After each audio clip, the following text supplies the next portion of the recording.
हाय दोस्तों, इस वीडियो में हम लोग बात करेंगे पेपर नंबर 1 एडवांस अकाउंटिंग की स्ट्रैटेजी के बारे में for the people who are going to appear in May 26 और September 26 एग्जामिनेशन। मैंने पेपर नंबर 3 टैक्सेशन और पेपर नंबर 2 लॉ के लिए एक सेपरेट वीडियो बना के रखी है, जो कि ऑलरेडी 2 दिन पहले मैंने अपलोड कर दी है चैनल पे। तो प्लीज़ उनको अगर आपको वो दोनों सब्जेक्ट के रेलिवेंट कोई डाउट आया, कोई भी स्ट्रैटेजी इशूज़ आ रही हैं, तो आप डेफिनेटली उनको देखना, क्योंकि टैक्स के ऊपर मैंने 21 मिनट लॉन्ग वीडियो बनाई है। लॉ के ऊपर मैंने 15 मिनट लॉन्ग वीडियो बनाई है, जिसमें हर एक चीज़ के मैं बारे में बात करता हूँ। मैं 5 मिनट या 7 मिनट की वीडियो नहीं बनाता। मैं भरोसा रखता हूँ कि मैं एकदम डिटेल में आपको हर एक चीज़ समझाऊँ, सो दैट आपका कोई डाउट ही ना रहे। मतलब एक वीडियो ही आपके सारे डाउट्स क्लियर कर दे, ठीक है। और मोस्ट इम्पॉर्टेंट चीज़, ये वीडियोस एग्ज़ाम से मैं 3 महीने पहले अपलोड करने की कोशिश कर रहा हूँ और कर भी दिया हूँ मैं, ठीक है। ये फाइनल वीडियो थी ग्रुप 1 के लिए। तो अगर आप ग्रुप 1 के लिए अपीयर कर रहे हैं तो देखिए, अभी आपके पास टाइम है, आप पूरी प्रिपरेशन स्क्रैच से कंप्लीट कर सकते हैं। इसीलिए आप अभी से, अगर अभी तक आपने प्रिपरेशन शुरू नहीं की तो प्लीज़ स्टार्ट योर प्रिपरेशन। आप स्ट्रैटेजी वीडियोस देखिए, मैंने हर एक चीज़ के बारे में बता दिया है, और बस उनको फॉलो करिए। और मुझे टेलीग्राम पे मैसेज अपना भेज दीजिए कि हम वो फॉलो कर रहे हैं। और जब भी आपको बीच में डाउट आए ड्यूरिंग दिस 3 मंथ्स फेज, तो आप मुझे मैसेज करके पूछ भी सकते हैं कि भैया अब मैं क्या करूं, मैं मतलब फंस चुका हूं प्रिपरेशन में, तो मैं आपको गाइड भी कर दूंगा, ठीक है। और इन सारी चीज़ों के कोई मैं पैसे नहीं चार्ज करता हूँ, ठीक है। पैसे कोई चार्ज नहीं करता। अगर आपको कुछ देना ही है तो आप चैनल की मेंबरशिप ज्वाइन कर सकते हैं, that's all I can say, ठीक है। And now let's get into the video. अब मैं एडवांस अकाउंट्स की डिटेल्ड स्ट्रैटेजी के बारे में बात करता हूँ। देखो, अपने पास 3 मॉड्यूल है, मॉड्यूल 1, 2 एंड 3। मॉड्यूल 1 को ना आप साइड में लगा सकते हो। मॉड्यूल 1 को आपको देखने की भी ज़रूरत नहीं है। एग्ज़ाम से 15 दिन पहले 15 दिन है, 1 हफ्ते पहले उठाना मॉड्यूल 1, और बस क्विकली गो थ्रू कर लेना है। उसमें कुछ अकाउंटिंग स्टैंडर्ड्स भी दिए हैं, वो भी बहुत छोटे छोटे हैं, ठीक है। तो मॉड्यूल 1 को एकदम साइड में कर दो। हम मॉड्यूल 2 और मॉड्यूल 3 के बारे में डिटेल में बात करते हैं। First let's get into the module 3। Module 3 सबसे ज़्यादा इंपॉर्टेंट है। क्योंकि देखो, मॉड्यूल 3 में अपने पास सारे चैप्टर्स हैं, 2-3 एएस हैं, बट उनको हम चैप्टर्स ही कंसिडर कर लेते हैं, और बाकी रेस्ट ऑफ द सारे चैप्टर्स ही हैं, ठीक है। तो हमको ना पहली कवरेज जो है ना वो मॉड्यूल 3 की करनी है। फर्स्ट स्टेप आपका ये होना चाहिए कि पहले आप चैप्टर फिनिश कर लें। सेकंड स्टेप आपका ये होना चाहिए कि आप मॉड्यूल 2 मतलब सारे अकाउंटिंग स्टैंडर्ड्स खत्म कर लें। फिर थर्ड स्टेप ये होना चाहिए कि मॉड्यूल 3 मतलब क्या, थ्योरी के जो कॉन्सेप्ट है वो, प्लस कुछ बचे खुचे स्टैंडर्ड्स जो मॉड्यूल 1 में दिए हैं वो ख़त्म कर लें। तो ये आपका स्टेप होना चाहिए। अब मॉड्यूल 3 के बारे में मैं डिटेल में बात करता हूँ। मॉड्यूल 3 में सारे चैप्टर्स हैं। आपको ना 2 ऑप्शन देता हूँ मैं, मतलब देखो, अमालगमेशन और कंसोलिडेशन, ये मोस्ट आस्ट, मतलब ऐसे ये चैप्टर से क्वेश्चन आते हैं 14 मार्क्स की। इन दोनों में से एक चैप्टर में आपको बेस्ट होना है। एंड बेस्ट मीन्स बेस्ट, मतलब वर्स्ट टू वर्स्ट केस के लिए, क्वेश्चन के लिए भी, और बेस्ट टू बेस्ट मतलब इजी टू इजी क्वेश्चंस के लिए भी आपको प्रिपेयर करना है अपने आप को किसी एक चैप्टर में। Amalgamation, between amalgamation and consolidation, इन दोनों में से कोई भी एक चैप्टर चूज़ कर लीजिए, और उसमें उस चैप्टर के ना आज तक के सारे आरटीपी, सारे पीवाईक्यूज, सारे मॉक टेस्ट पेपर सॉल्व कर लेना बिना देखे, आज तक के, फ्रॉम May 18 टू Jan 26, सारे के सारे क्वेश्चन, मतलब कुछ भी नहीं छोड़ना। क्योंकि वो 14 मार्क्स, जब जब मेरी बात सुनो, जब आपको पता है कि ये कोई इस चैप्टर से क्वेश्चन 14 मार्क्स का आने वाला है, तो क्यों रिस्क लेने का, एक में बेस्ट हो जाने का, सिंपल। और ये चीज़ करने के लिए आपको, एक चैप्टर को करने के लिए आपको ना, एक बार अगर आपने लेक्चर देख लिया हो ना तो 7 दिन लगेंगे, इंक्लूडिंग लेक्चर क्लोज टू 15 दिन चले जाएंगे, ठीक है। तो ये चीज़ मैंने क्लियर कर दी। अब बाकी के जो रिमेनिंग चैप्टर्स हैं, जैसे कि financial statement, cash flow statement, buyback, branch accounting और इंटरनल रिकंस्ट्रक्शन, ये बाकी चैप्टर बचे हुए, इन सब को आपको करना है, ठीक है। सब के सबको, no questions ask. Financial statement में 12th का बेसिक है, फॉर्मेट अच्छे से लर्न कर लो। कुछ कुछ एडजस्टमेंट्स जो है वो यूनिक रहेंगे, बस उनको अंडरलाइन कर लो कि हाँ भाई ये बोलते हैं ना, ये एडजस्टमेंट यूनिक है, और उसको बार बार रिवाइज करते रहना। इससे आप इस तरीके से आपका फाइनेंशियल स्टेटमेंट हो जाएगा। कैश फ्लो स्टेटमेंट भी सेम 12th स्टैंडर्ड से आप पढ़ते आ रहे हैं। Direct method, indirect method, indirect method पे थोड़ा ज़्यादा फोकस कर लेना। डायरेक्ट मेथड बहुत रेयर केसेस में पूछा जाता है, आप लकी रहे तो आपके अटेंड में आ जाएगा। बायबैक कोई स्ट्रैटेजी नहीं है, पूरा अच्छे से ख़त्म कर लेना। 7 मार्क्स का क्वेश्चन बनता है, डिस्क्रिप्टिव में बनेगा, नहीं तो एमसीक्यू में आ जाएगा। एंड देन इंटरनल रिकंस्ट्रक्शन, इसको भी अच्छे तरीके से कर लेना, कोई हार्ड टॉपिक नहीं है। अब आ जाते हैं ब्रांच अकाउंटिंग पे। देखो, ब्रांच अकाउंटिंग ना सर दर्द वाला चैप्टर है, मैं सही बताऊँ तो। तो मैंने तो नहीं किया था, तो मैंने तो छोड़ दिया था। और आता भी है तो 6 मार्क्स के लिए आता है।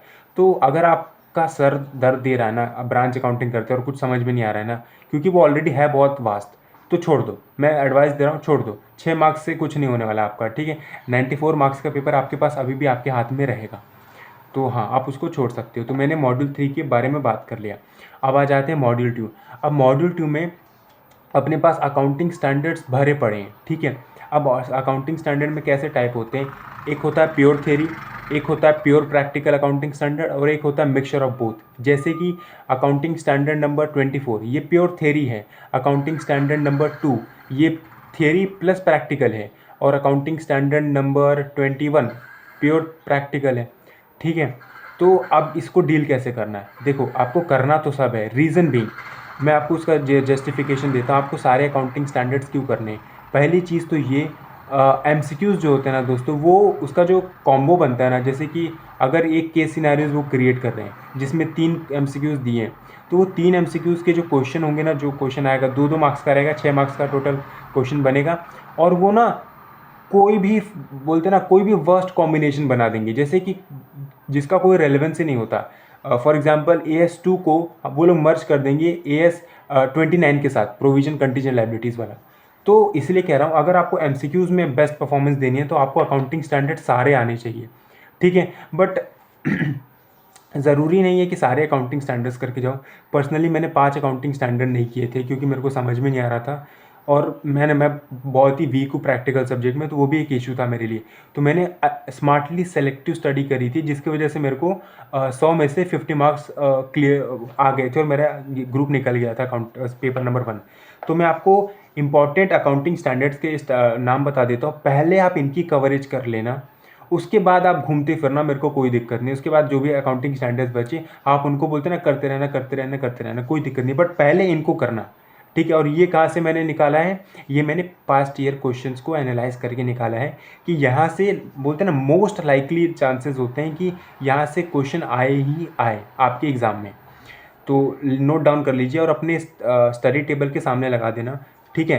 AS13, 15, 17, 19, 16, 20, 7, 20 and 7, 28, 23 and 27, 2 and 10।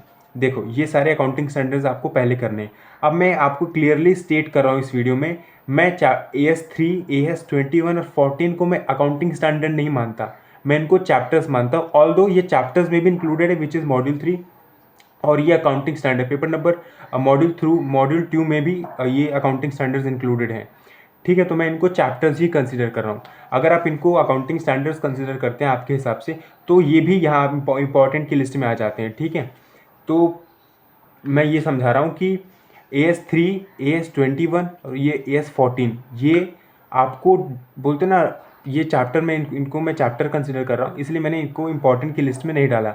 अगर आप अकाउंटिंग स्टैंडर्ड इनको कंसीडर करते तो इनको भी इस लिस्ट में डाल देना, ठीक है। अब एक और चीज़ सुनो, मैंने आपको ये इंपॉर्टेंट स्टैंडर्ड्स बता दिए, मैंने आपको बता दिया मॉड्यूल 3 की कवरेज कैसे करनी है। अब उसके बारे में मैं आपको बात करता हूँ कि जो अप्रोच होती है कि वो कैसी होनी चाहिए आपको। देखो अकाउंटिंग स्टैंडर्ड्स में ना एज सच कोई बोलते हैं ना, याद नहीं करना है आपको, बस कुछ कुछ थ्योरी वाले अकाउंटिंग स्टैंडर्ड्स होते हैं जहाँ पे फिक्स्ड लाइंस होती हैं, जो कि आप मॉड्यूल के क्वेश्चन सॉल्व करोगे तो आपको समझ में आ जाएगा कि अच्छा ये लाइन मुझे याद करनी पड़ेगी, क्योंकि उतारना पड़ेगा। जैसे कि प्रोविजन कंटीजेंट लायबिलिटीज़ वाले AS29 में आपको पता होना चाहिए कि इसका डेफिनेशन क्या है। AS25 या 24 डिसकंटिन्यूइंग ऑपरेशन वाला है, तो आपको डिसकंटिन्यूइंग ऑपरेशन का डेफिनेशन पता होना चाहिए। तो ऐसे थियरी वाले स्टैंडर्ड्स में ना, और हाफ थियरी और हाफ प्रैक्टिकल वाले स्टैंडर्ड्स में ये कुछ कॉमन लाइंस होती हैं, उसको याद कर लेना, और उसको याद ज़रूर कर लेना, और उसको आप आंसर में लिखोगे तो बहुत ही अच्छा इंप्रेशन पड़ता है। पॉइंट नंबर 2, जो प्योर प्रैक्टिकल बेस्ड स्टैंडर्ड्स होता है ना, उसमें कोई फॉर्मेट फॉलो करने की ज़रूरत नहीं है, बस आपको प्रैक्टिकल वो सॉल्व करने आना चाहिए, ठीक है। ये चीज़ मैंने क्लियरली बता दी। तो वो ये हो गया अपना प्रॉपर डिटेल स्ट्रैटेजी।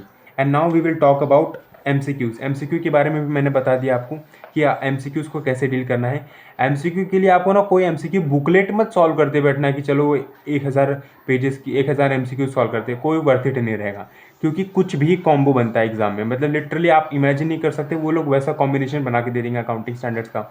तो इसलिए आपको कॉन्सेप्चुअल क्लैरिटी पे ध्यान देना रहेगा, जो कि आपको मैराथन्स के थ्रू, अगर आपने क्लासेस नहीं लिए तो, अगर क्लासेस लिए तो आप अपने लेक्चर्स देख लेना, जिस अपनी कॉन्सेप्चुअल क्लैरिटी को बेटर करने के लिए। एंड नाउ रिसोर्सेज के लिए तो मैं बता दूं, आईसीएम मॉड्यूल की पहले कवरेज कर लेना। आईसीएम मॉड्यूल के सारे इलस्ट्रेशन, सारे एग्जाम्पल्स, सारे टेस्ट योर नॉलेज क्वेश्चंस आपको आना चाहिए, क्योंकि मोर और लेस सिमिलर क्वेश्चन ही पूछे जाते हैं एग्जाम हॉल में विथ 20% न्यू क्वेश्चंस। ठीक है, मतलब 80% जो क्वेश्चंस होंगे ना वो आईसीएम मॉड्यूल को उल्टा फुल्टा करके पूछ लेंगे, और 20-30% क्वेश्चंस होते हैं ना वो फ्रेश क्वेश्चंस होते हैं, जो कि वो लोग बोलते हैं ना भलता बना के दे देते हैं। बट हाँ, उसमें भी स्टेप मार्किंग के थ्रू आप अच्छा परफॉर्म कर लेते हैं। आपको आईसीएम मॉड्यूल की कवरेज करनी है। उसके बाद आपको विवित्सु कंपाइलर कर लेना, अगर आपने किसी भी फैकल्टी का क्वेश्चन बैंक नहीं लिया है तो, या तो अगर आपने किसी फैकल्टी का क्वेश्चन बैंक आपके पास है तो पूरी क्वेश्चन बैंक को एक बार सॉल्व कर लेना अच्छे से। ठीक है, and now RTP MTP PYQs की जो कवरेज रहेगी ना वो आपके क्वेश्चन बैंक में रहेगी। बट अगर आपको जानना है कि स्पेसिफिकली कितने की कवरेज करनी चाहिए, तो May 24 से लेके Jan 26 तक सारे आरटीपीज और पीवाईक्यूज को कर लेना, और आपके करंट अटेम्प्ट की मॉक टेस्ट पेपर दोनों दे देना। ठीक है, अब रिवीजन के लिए आपको क्या फॉलो करना है? रिवीजन के लिए आप एक बार क्लासेस देख लिए, और जब आप रिवीजन फेज में जा रहे हैं ना तो नितिन गोयल सर की मैराथन्स को रिफर कर लेना, that is more than sufficient. Nitin Goyal sir है अपने पास, आकाश कंडोई सर हैं, एंड देन वी हैव जय चावला सर। इनमें से जो भी जिसकी भी टीचिंग स्टाइल आपको अच्छी लगती है आप उनको फॉलो कर सकते हैं। मैं पर्सनली नितिन गोयल सर को फॉलो करता था, क्योंकि मोर और लेस उनकी जो मैराथन होती है वो 3 पार्ट में डिवाइड होती है, क्लोज टू 30-40 आवर्स का मैराथन होता है वो, मतलब तीनों मैराथन्स को मिला के। और उसमें ना मैं अगर मैं सच बोलूँ तो अगर आप वो मैराथन ही ढंग से कर ले और वो मैराथन के सारे क्वेश्चंस कर लेना तो वो आप 40 तो ऐसे ही ला देंगे।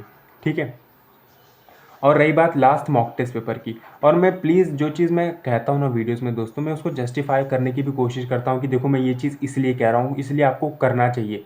तो मैं जो चीज़ कह रहा हूँ ना उसको ध्यान से सुनना और उसको फॉलो भी करना। And now mock test paper, आपको मॉक टेस्ट पेपर देना है, बिल्कुल देना है। क्यों देना है? क्योंकि आपकी राइटिंग प्रैक्टिस होगी, आपको आपकी स्ट्रेंथ एंड वीकनेस पता चलेगा कि आप किस चैप्टर में कितने बेटर हैं, आपको पता चलेगा एमसीक्यूज कैसे पूछे जाते हैं, आपकी कॉन्सेप्चुअल क्लैरिटी टेस्ट होगी, एंड मोस्ट इंपॉर्टेंट चीज़ आपको पता चलेगा कि पेपर लेंदी आता है तो कैसे परफॉर्म करना है। क्योंकि एडवांस अकाउंट्स का पेपर हमेशा एवरेज प्लस लेंदी का कॉम्बिनेशन बनता है, और इन दोनों चीज़ को जब आप जॉइंट कर देते हो तो पेपर टफ बन जाता है। तो टफ पेपर का मतलब एडवांस अकाउंट्स में यही होता है, average questions plus lengthy question paper को कॉम्बो बना देंगे और पेपर इवेंचुअली टफ हो जाता है, क्योंकि बच्चे 80 to 85 मार्क्स का क्वेश्चन अटेंड करके आते हैं, जिसमें से 20 मार्क्स का गलत होता है, फिर 60 में से इवेंचुअली उनको 40 लाना पड़ता है, जो कि एक डिफिकल्ट टास्क बन जाता है। इसलिए आपको मॉक टेस्ट पेपर लगा के देखना है, और ये वीडियो एग्ज़ाम से 100 डेज़ पहले मैं रिलीज़ कर रहा हूँ, सो दैट आपके पास ना सफिशिएंट टाइम है दोस्तों, आप हर एक चीज़ कर सकते हैं। जो वीडियो में मैं बता रहा हूँ, आप प्रॉपरली 3 क्वालिटी रिविजन्स लगा सकते हैं। कैसे? पहले आप 15 डेज़ का प्लानर बना लीजिए, फिर 10 डेज़ का प्लानर बना लेना, फिर एक 7 डेज़ का प्लानर बना लेना, फिर अगर आपके पास टाइम बचे तो 3 दिन का प्लानर बनाना, देन इवेंचुअली 1.5 डेज़ के लिए आप रेडी हो जाएंगे। तो ये डेज़ को भी आप बाइफरगेट कर सकते हो, और क्योंकि आपके पास उतना टाइम है इसलिए मैं कह रहा हूँ। अब यही वीडियो अब अगर मैं 1 महीने पहले बना रहा होता तो मैं उतना चीज़ नहीं आपको बता सकता, आपको मैं टू द पॉइंट चीज़ें बताता कि भाई ये करके भाग जाओ, एग्ज़ाम देने आप पास हो जाओगे। बट अभी टाइम है तो हर एक चीज़ कवर करो, कोई क्वेश्चन मत पूछो कि भैया अमालगमेशन भी करूँ क्या, कंसोलिडेशन भी करूँ क्या, अरे टाइम है लाला, सब कर ले। ठीक है, and this is it for this video. आपको कोई डाउट रहेगा तो आप टेलीग्राम पे पर्सनली मैसेज कर सकते हैं, एंड वीडियो को लाइक कर देना, और दोस्तों प्लीज़ चैनल को सब्सक्राइब कर लिया करो यार, मैं थोड़ा बोलता नहीं ना तो आप लोग करते भी नहीं सब्सक्राइब, तो यार प्लीज़ सब्सक्राइब कर लिया करें। Thank you so much for watching till the and. अगर आपने एंड तक देखा है ना तो आप वीडियो के एंड में कोई भी मतलब कमेंट सेक्शन में कोई भी अच्छा सा इमोजी सेंड कर देना मेरे लिए। Thank you so much watching till the end, for watching till the end. Bye.